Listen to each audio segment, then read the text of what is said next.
Hello there, TikTokers. I really wanted to talk about the rally um, because I think, on the one hand, it's a bit controversial.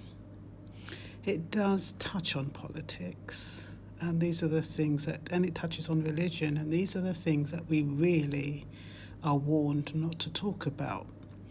So I'm going to try to approach it in a way that is fair, unbiased, and which, in a way, that's true to myself. When I heard about the Unite the Kingdom rally, I thought to myself, I hope there's no trouble. That's the first thing I thought, because freedom of speech, having the ability to get together in such large numbers, is really a privilege in this time. And when I thought about all the new laws, the protest laws, where, only 2 or 3 people can get together, I thought there's no way they're going to allow this to happen. But it did happen, and even though they said there was about 150,000, I'm sure there was more there than there was at the carnival. And it looked about maybe 1 to 2 million. I don't know if the calculations were off, or maybe it was just because so many people were in one place, it looked more than what there were.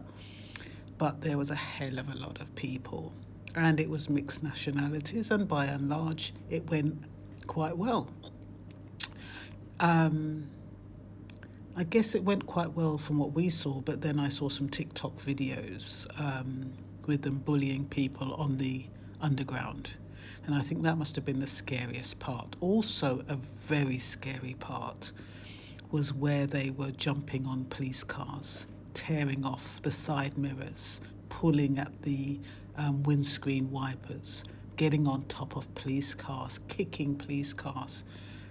Those police officers must have been terrified. I mean, they literally drove off. It's not even that they even attempted to try and arrest anyone, because you have to, in that position, you have to think, am I safe? That's the first thing you have to think, am I safe? And when you're surrounded by so many people, and the thing is, the majority of them are peaceful, the majority of them have one mind, one attitude, which is to make Britain great again. And I think that there, of course, are you going to have those wayward ones who want to cause trouble. They're aching for a fight. And I think because they couldn't fight, or because the opposition wasn't, I don't know,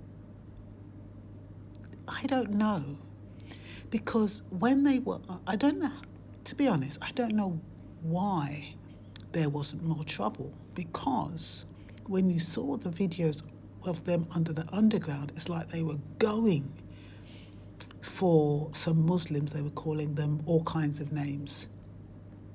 I won't say what names they were calling them because it will trigger the algorithms and then this won't even get shown.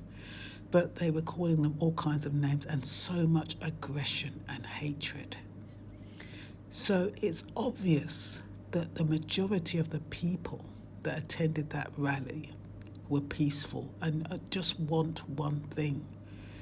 And they really want England or Britain to have some control over what's happening within it.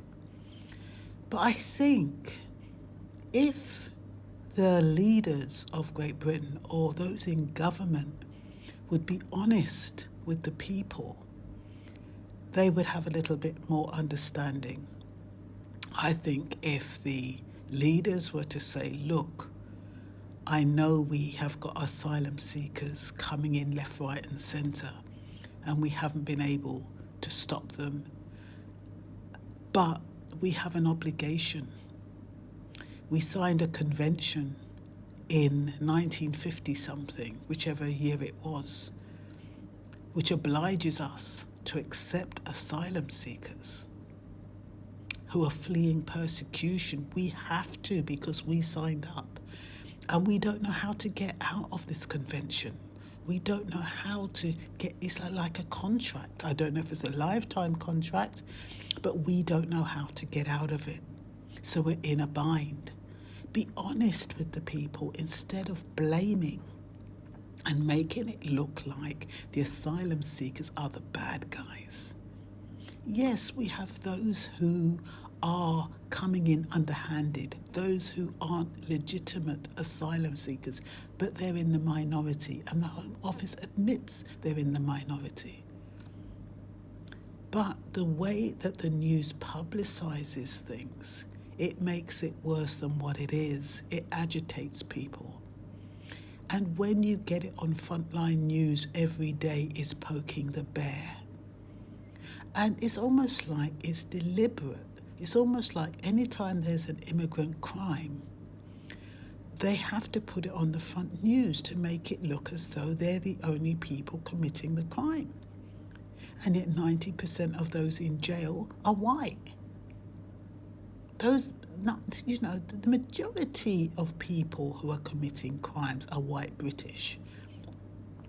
But you wouldn't believe that because they are not placed on the front pages, because they want to create division and disturb people's minds and make people feel uncomfortable.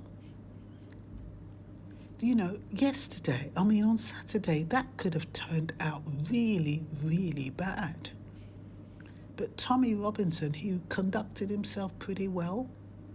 Elon Musk, the first video I saw, it was edited, so I thought that he wasn't exercising freedom of speech. I thought he felt intimidated. Yes, he was careful about how he spoke. But in another video that was unedited, I realised he was quite firm. And he did talk about how to make things better. And I think a lot of times, even though it's provocative, I'd like to think it was metaphorical. I'd like to think that he wants us to take a stand, but in a way that we are not self-sacrificial. We're assertive. A lot of times, even at work, sometimes you see things are going on and you have a blind eye. And he was calling those the reasonable.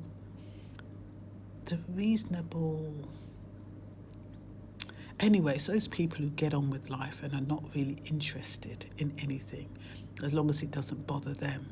And I forget what he called them. But I think the majority of us is like that. As long as something isn't affecting us directly, we just get on with our lives. And I think this is the mentality he's saying. You have to. If you want to change something, you have to do something. And I don't know if Fight Back and Die, whether he was advocating violence. I'd like to think he wasn't. I'd like to think he was more or less saying, do what you're doing now. Protest about it. Make a stand. Show people what you believe in. Show people what you're made of. But not by causing harm to 24 police officers and causing harm to people on the underground who are unprotected. But you're always going to get the bad guys. You're always going to get those people who are filled with venom. And I don't know. There's something in some people that looks so dangerous, that is so uncontrolled. And I don't know where it comes from. It's almost like something takes them over. And these are the people who need to be reassured. They need to feel as though they're not losing control. It comes from fear. They're frightened. And it's because of propaganda why they are frightened. So the people who do have a sense of moral aptitude, they should be talking or conversing or helping those other people to understand. Those people who might be a bit naive or ignorant about things. I think each one teaches one. And I think we can all teach each other just by communicating in a way that's unbiased and fair and honest. Well, I guess